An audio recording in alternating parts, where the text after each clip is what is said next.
You're watching the late night news. Now straight away on to some news from IPL Season 3.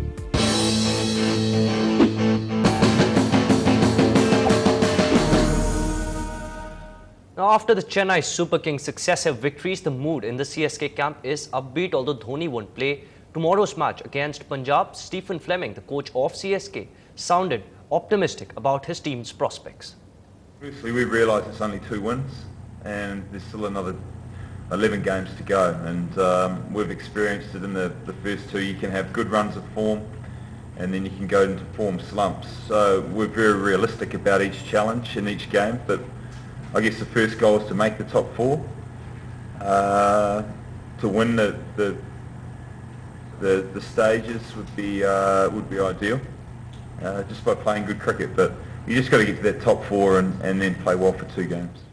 Now the Rajasthan Royals recorded a beautiful 34-run win against the Kolkata Knight Riders by doing virtually everything right, from their batting to their bowling to their fielding. It started in the worst possible way for Rajasthan when they lost their opening batsman with the first ball of the match. The bowling was spearheaded by the clever tactics of Shane Warne, who used Pathan to open the bowling. The spin worked up front because of the slow track, although it won't always. Warne knows that, and his ingenious rotation of his bowlers should sign a warning bell to other teams, and the Royals' attack is capitalizing on its balance. The bowling was spearheaded by the clever tactics of Warne. In fact, it was a stunning match which Rajasthan eventually won and opened their account in the IPL. Now tomorrow the Chennai Super Kings take on the Kings 11 Punjab. That's the big match for CSK, and we were earlier joined by former cricketer Pattavi Raman, who gave us a lowdown on CSK's chances. It's about time they got their act together. Shane Warne obviously did very well as well. His plummet in form probably was one reason, and Yusuf Pathan probably lost a tad of his batting form as well. He suffered a fair deal of injuries as well, the side as a whole, so probably it will be a heartening factor for them to come back. The moot point is whether they can sustain it and get on to the top 4. That's a moot point, but it's early days. Win always helps. I think they'll be absolutely upbeat, and they'll be looking forward to the challenge. As Stephen Fleming said in your column just a tad ago, that he's taking it one match at a time. Any professional cricketer will tell you they don't want to be looking too ahead of the situation. So given the fact that they've absolutely pummeled Delhi Daredevils, Matthew Hayden come into good roar-in form, given that they're coming nicely on top of a boil, so they'll like to sustain it and probably pound the likes of Kings 11 Punjab, who've been having a horrendous run as well. I mean, the shoes of Dhoni can quite never be filled in that sense, because he is 3-in-1 kind of cricketer. He's a good wicket keeper, good captain as well, calm and cool, and a good batsman in the death as well. So you can't quite replace Dhoni ever so quickly. The fact that they got enough bench strength will provide a lot of heart. And as you say, Kings 11 Punjab can bounce back. And as we saw, just this afternoon, Royals coming back very well to pound the likes of Knight Riders. Knight Riders and Delhi Daredevils probably go in a tad pear-shaped, given the fact that they won 2 of their first 2 games, and given the fact that they lost 2 lately, will probably hurt. You don't want to be losing too many in a row, as like success breeds success. Failure also breeds failure. Well, bowling has never been Chennai's strength, but they've risen up to the challenge. If you see the likes of Balaji, he's got 2 for in both the games. They've been tinkering with the likes of Joginder Sharma, Goni, and 1 or 2 others.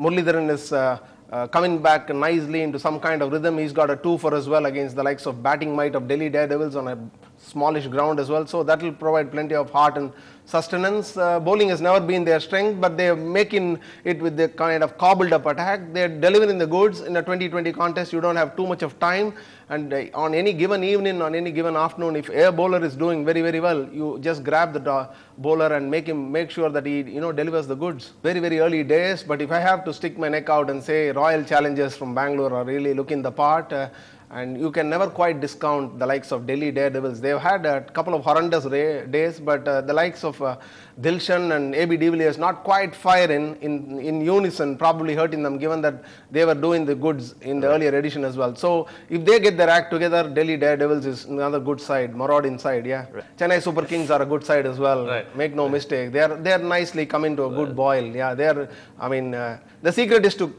continue the streak, isn't it? That's where the real challenge is, and it's a long drawn tournament as well. Now, it's been a week since cricket's blockbuster IPL started, and there have been a lot of special moments. And no, we aren't just talking about Lalit Modi asking you to send an SMS to meet the British cheerleaders. Here's a look at all the on-field action. It's been just 1 week since the IPL returned, but that's been more than enough for us to bring to you some of the best moments of the cricketainment.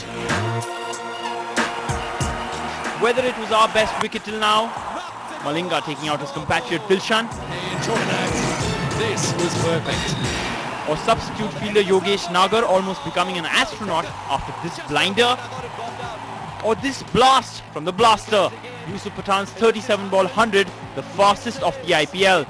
Yusuf Pathan, you know, I've played this game for 20 odd years. I've seen Sachin smash all of us all over the park plenty of times. I've seen some wonderful players, but I think that's probably the best innings I've ever seen. One wonders whether the battle between Dada and his owner is still on, especially after this dismissal of Ganguly that left Shahrukh ... Yuvraj Singh doesn't seem to be happy in the Kings 11 camp, especially when he's playing in Bangalore. I thought you'll be my lucky charm today. Your team has got over 200. Yeah, but your team, you were good luck charm for the team. There's also an unlucky charm for me in the ground as well. Oh, why? Who's the unlucky charm? I don't know, I'm still looking. The cameras almost immediately focused on Yuvraj's ex-girlfriend. Something else new in the IPL, a phone number to get you connected to the cheerleaders, but before you splurge the 10 rupees per call, remember, there are lots of terms and conditions. That's it on the late night news. Stay with us for more news and updates.